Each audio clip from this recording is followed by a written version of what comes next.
In this week's parasha Devarim, we're starting a brand new sefer of the Torah. It's the last book of the Torah. These are the words of Moshe Rabbeinu. Moshe Rabbeinu is going to be giving his musar to the Jewish people. It's going to be a little difficult at the very beginning, but he's going to try to keep us on the straight path because we're about to enter the land of Israel, Bezat Hashem, and conquer the land of Eretz Yisrael. I actually heard a nice idea from my daughter. She said, if you remember the last sefer Bamidbar, it started off all happy and exciting. We're on our way to the land of Israel. We're going to conquer the land, and then we mess up big time with so many sins, culminating in the Chet HaMeraglim, the biggest of the sins, the sin of the spies, and ultimately it ends off pretty negative. We don't make it in, and we have to be stuck for 40 years wandering around, and it wasn't the most successful sefer in the Torah. But Devarim is the exact opposite. It starts off with the Musar, it's strong language, it retells us the story of our biggest sins, but then it ends off with the Beracha. Bezot Beracha, Moshe Rabbeinu is going to bless us, bless the Jewish people, and we're about to enter the land of Israel, and it's exciting for Sefer Yoshua to begin and to actually make it into the land. So it's like the exact reverse of Sefer Bamidbar. So now it's going to start off a little bit kasher. And if we go to the very second pasuk in our parasha, so Moshe Rabbeinu was speaking to the Jewish people, and he says to them, Ahara sar yom mehorev. It's 11. It was supposed to be an 11-day journey mehorev, from Horeb, the desert of Horeb, Har Sinai area, derech Har Seir. If we would have gone straight through Har Seir, through Esav's territory, through the mountain of Seir, ad Kadesh Barnea, to get to Kadesh Barnea, which would have been right before entering the land of Israel. So he says it was originally supposed to be an 11-day journey to the land of Israel. That's all it was supposed to be. And Rashi actually demonstrates that if you go through it closer, it was really only 3 days. Hashem was so anxious to get us to the land of Israel, he made the travel go miraculously, and we're able to actually cover a lot more ground. And those 11 days, we were accomplishing in 3 days.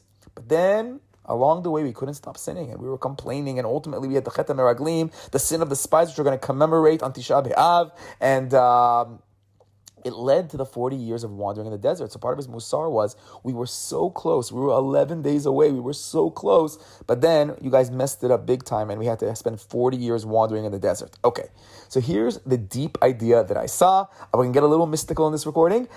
Says the Yalkut Reuveni, this is the Midrashic, the Kabbalistic Midrashim, quoting the mystic, the Rama Mipano. Says the Rama Mipano, this 11-day journey from Horeb through Seir to the land of Israel, it corresponds to a bunch of 11s. And he gives a whole list of 11s that we find in the Torah. Like we have ourselves the 11 semanim in the Ketoret, the 11 spices in the Ketoret. But then he has one of the 11s that he says caught my eye, except it was a little different. He says it corresponds to Yud Aleph Pesukim Hamatchilim Benun Umesayem Benun. He says it corresponds to the 11 verses that start with the letter Nun and end with the letter Nun. Okay, so this got me thinking, because you know me and the Nuns and the Shaar Nun Torah, because this is part of our Shaar Nun series.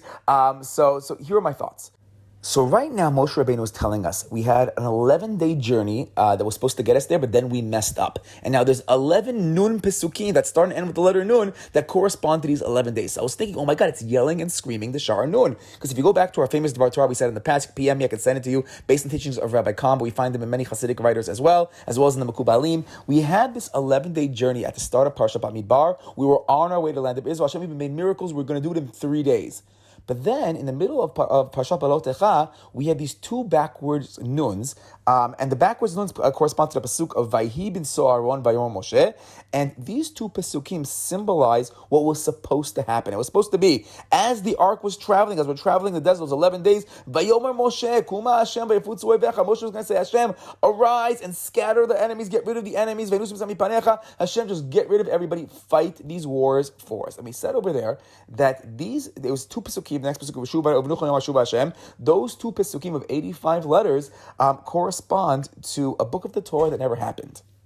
Hashem was supposed to fight our wars for us. We were going to say, Kuma Hashem, and then we were going to conquer the land of Israel with HaKadosh Baruch Hu at the very front, with the Aron in the front, and then ultimately it would have been unbelievable and great. And that was the book that was supposed to happen. But because we messed up, we sinned over those 11 days, we complained, we ran away from Har Sinai, all the things we said in the past, and ultimately we sinned with the spies. So then ultimately, It never happened. And Chazal tell us that these two psukim correspond to a book of the Torah, a special sefer of the Torah, because they say there's supposed to be 7 books, not 5 books. There's supposed to be a special separate Torah that was nignaz, that was hidden away. It's the book that never happened, or the book that was supposed to happen, or the book that's gonna happen. And those letters flew up to the Shamayim, and B'ezrat Hashem, we try to get a little bit of hints throughout the Torah, maybe throughout our lives as well. We try to get a little bit of hints throughout history of where HaKadosh Baruch Hu might allow for some of that sefer to actually take place. Okay, so we actually mentioned a couple years ago in Parashat Chukat, one of those hints.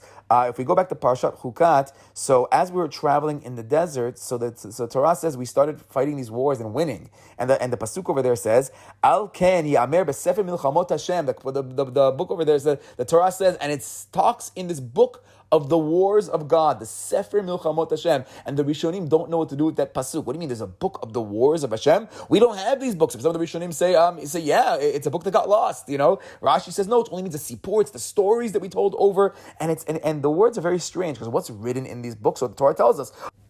Al ken yamer b'sefer milchamot Hashem. What does it say in there? Et vahev besufa. It says over there, et vahev in sufa. Now, what is vahev besufa? Vet hanechalim Arnon, and the wadis of Arnon, the eshed hanechalim, the tributary wadis. What wadis? What are these valleys? What are they talking about? So the Mefarshim come along and they give all types of symbolism to these words. It's a book, and the Torah is giving us a couple of simanim to it. So the most famous one is the eshed nechalim, where Rashi explains to us that some of the Amoraim, some of the Amorites, the enemies, were like hiding in the mountains, ready to attack us. But Hashem made a miracle and made the valleys squash them.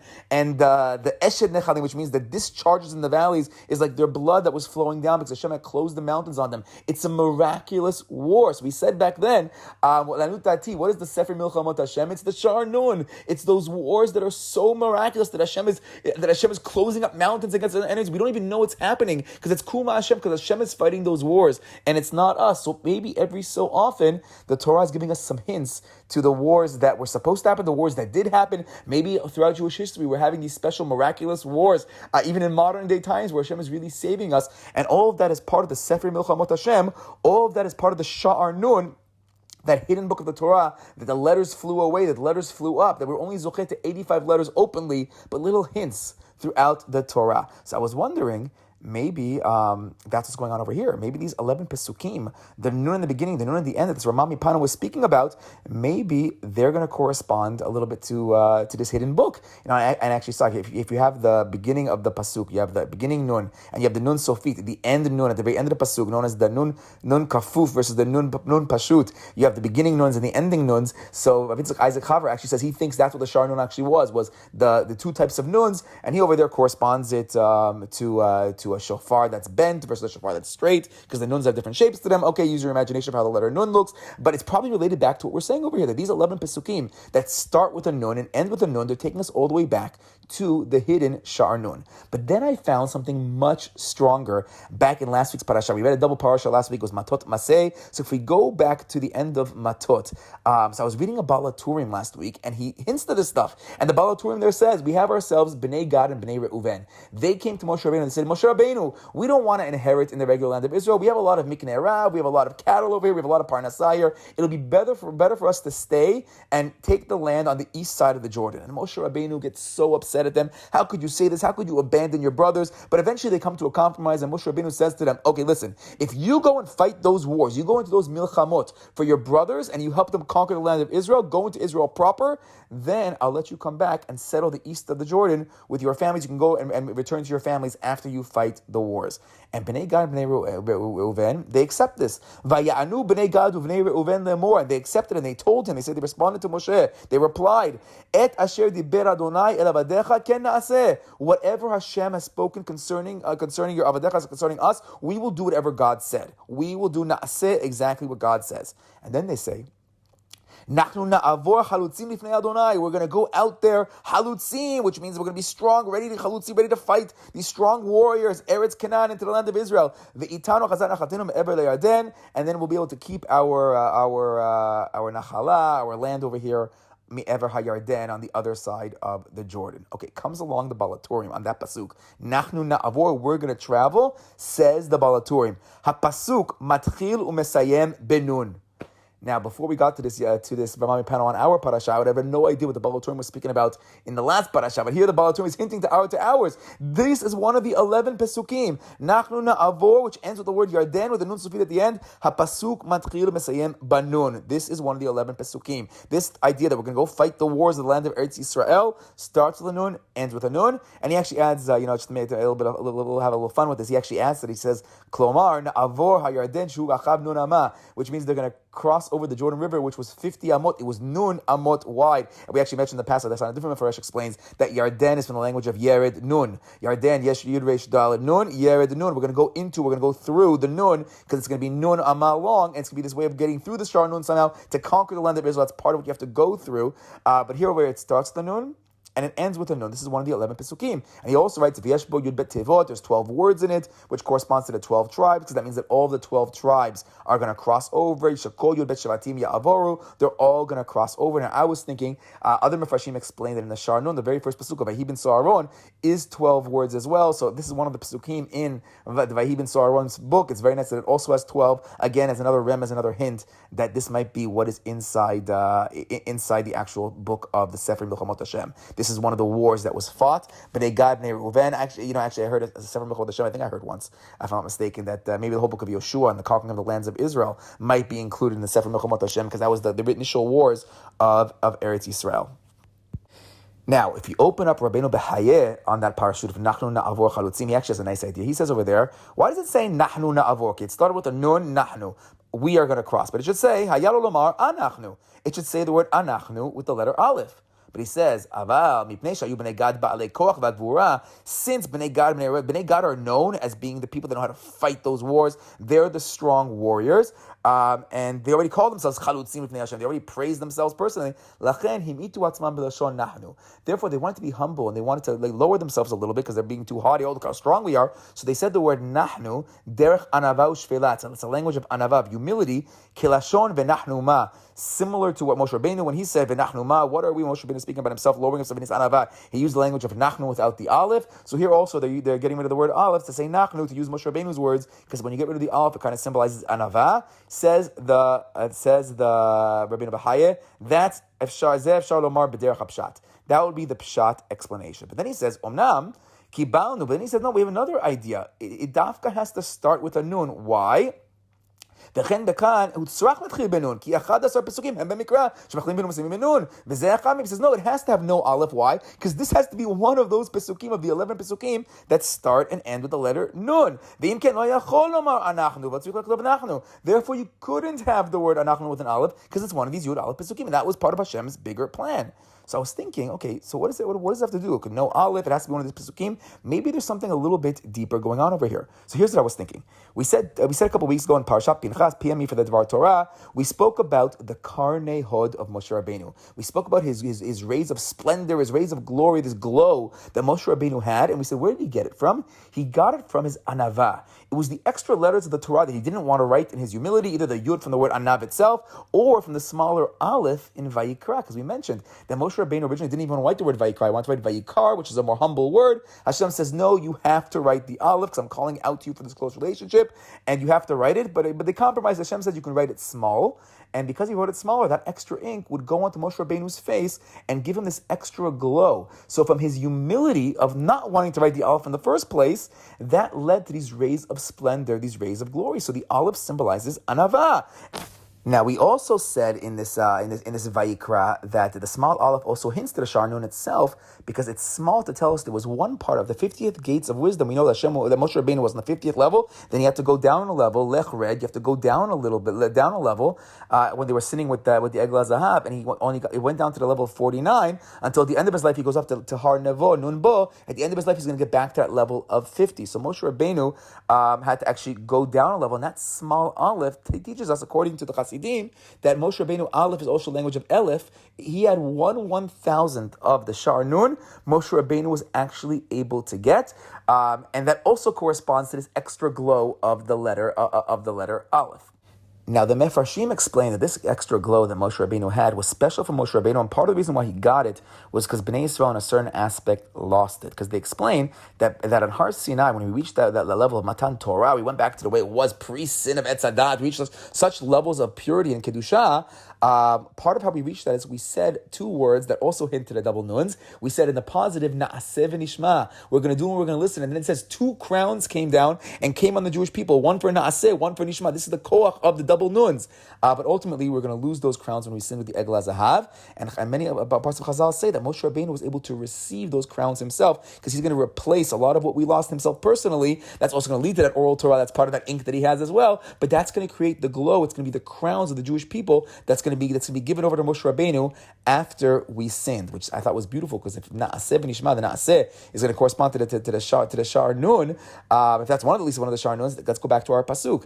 In the very pasuk before our double Nun pasuk, before our Yud Aleph pasukim, when Bnei Gad responded to Moshe, so they said, "Vayinu Bnei Gad Bnei Reuven Lemor." They said to Moshe Rabbeinu, "Et asher diber Adonai el abadecha ken na'aseh." They tapped into the koach of Na'aseh. They said, Moshe Rabbeinu, we're going to do whatever God says. They're going back to the level of Na'aseh v'nishma. They're going back to the level of the two crowns of the Shaar Nun. So once you're going back to that level, the very next pasuk is going to be a pasuk that's going to start with a Nun and end with a Nun. It's going to be one of those 11 pasukim. And if you actually look at the first two words of the pasuk, it says Nachnu Na'avor. Now the Chazal don't say this, but I was thinking Nachnu Na'avor. We are going to cross over. Again, we have ourselves the double Nun. And we also have the koach of Na'avor, Vaya'avor Hashem al panav. This is when Hashem actually reveals himself, puts that glow on Moshe Rabbeinu. It's the koach of the Vaya'avor of the Shaar Nun, and Vaya'avor of the glow that's going to come on Moshe Rabbeinu, and Vaya'avor Hashem al panav. So this is the hidden koach of this pasuk. It's yelling and screaming to us, oh my God, we have ourselves over here, the Shaar Nun, the Sefer Milchamot Hashem. This is one of the wars, or it's going to be the wars of conquering the land of Israel in the book of Yoshua. We're going to win. We're going to have, because we have the Nun at the beginning, the Nun at the end.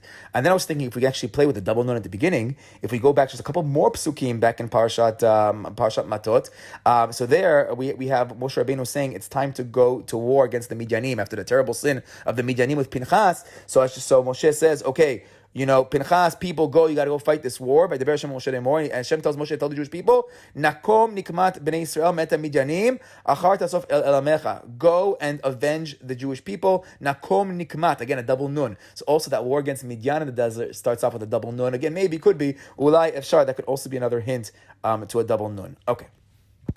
So those were my thoughts on the parasha and these 11 pesukim. But then I started looking it up a little bit. Maybe let's see what the other mefarshim say. And so I found different ideas. In the language of the Mekubalim, they've taken a very different direction. And now I saw specifically in the Haidah, so he explains that these 11 pesukim that start with a nun and end with a nun, they're going to protect us against the ayin hara. They're going to protect us against the koach of Esav. Esav always wanted to look at the Jewish people with the eye of Esav. We know that Yosef is hiding his mother, so Esav can't see him. We have the ayin hara, the koach of Esav. We're trying to be protected from it. And we also know that nun itself in Aramaic means a fish, and the fish is protected against the ayin hara.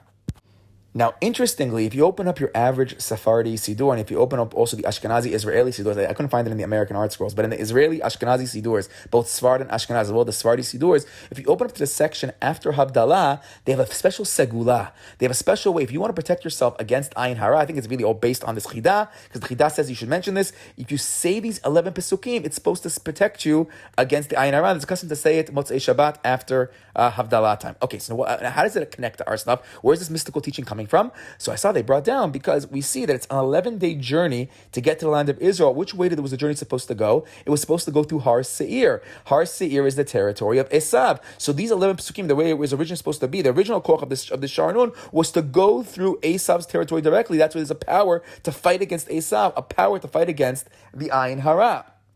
Now, we also mentioned the other way to fight against Esav is the koch of Yosef. Yosef was known as the Sitnad de Esav. Yosef himself was protected from the Ayin Hara. Ben Purat Yosef, Ben Purat Ale Ayin. There's no Ayin Hara against Yosef. He is known as the Sitnad de Yosef. He's the one that has the koch to defeat Esav. What do we know about Yosef and Yosef's dreams? We have the 11 stars. We have the rest of the Jewish people bowing down to Yosef, giving him the koch to fight and defeat Esav.